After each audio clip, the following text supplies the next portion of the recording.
उपाय बताइए। इस पर इंद्राणी ने कहा, यदि तुम अगली करवा चौथ का व्रत करो तुम्हारे पति पुनर्जीवित हो जाएंगे। कन्या ने ऐसा करने का वचन दिया तो उसका पति स्वस्थ हो गया। इस पर उस कन्या ने वर्ष भर प्रत्येक चतुर्थी का व्रत किया और अनंत अखंड सुहाग प्राप्त किया। श्री कृष्ण ने कहा, हे द्रौपदी, तो करो तो तुम्हारा सभी कष्ट टल जाएगा। इस प्रकार द्रौपदी ने यह व्रत किया और पांडव सभी क्षेत्रों में विजयी हुए। इस प्रकार सौभाग्य पुत्र पौत्रादि और धन्य धान्य की इच्छुक स्त्रियों को यह व्रत विधि पूर्वक करना चाहिए। इस व्रत में भगवान शंकर की आरती की जाती है। करवा चौथ व्रत कथा भी। एक ब्राह्मण परिवार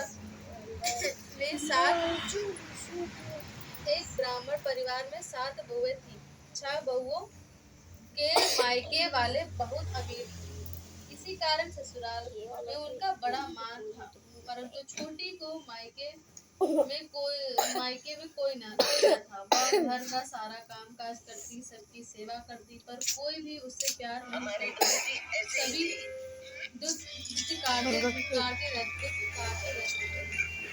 तीज त्योहारों पर भी जब उसके मायके से कोई न आता तो वह बहुत दुखी होती। हर वर्ष की तरह इस वर्ष भी करवा चौथ का व्रत आया। अन्य बहुओं के मायके से उनके छोटे भाई करवा लेकर आए, पर छोटी के मायके में यदि कोई होता तो करवा लेकर आता। सास भी छोटी को ही खरी खोटी सुना रही थी। वह दुखी होकर घर से निकल पड़ी और जंगल में जाकर रोने लगी। एक नाग बहुत देर से उसका रोना सुनता रहा। अंत में वह अपने बिल से निकल आया तथा छोटी बहू से पूछने लगा, बेटी क्या बात है, रो क्यों रही हो? छोटी बहू बोली, आज करवा चौथ है और मेरा कोई भाई नहीं है। यदि मेरा कोई भाई होता तो आज जरूर करवा लेकर आता। नाग को छोटी बहू पर दया आ गई और नाग ने कहा, बेटी तुम घर चलो, मैं अभी करवा लेकर आता हूँ।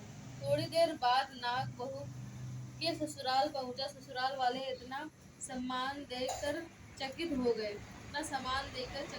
सास भी प्रसन्न हो गई। सास ने प्रसन्न मन से छोटी बहू को नाग देवता के साथ भेज दिया। नाग देवता ने छोटी बहू को अपना सारा महल दिखाया और कहा, जितने दिन चाहो आराम से रहो, मन चाहा खाओ, मन चाहा पहनो। पर एक बात याद रखना, सामने रखी नांद कभी मत खोलना। छोटी बहू सारा समय महल में आराम से काटती, पर नांद के बारे में उसके उत्सुकता बढ़ती जाती। एक दिन जब घर में कोई न था, उसने नांद को उठाकर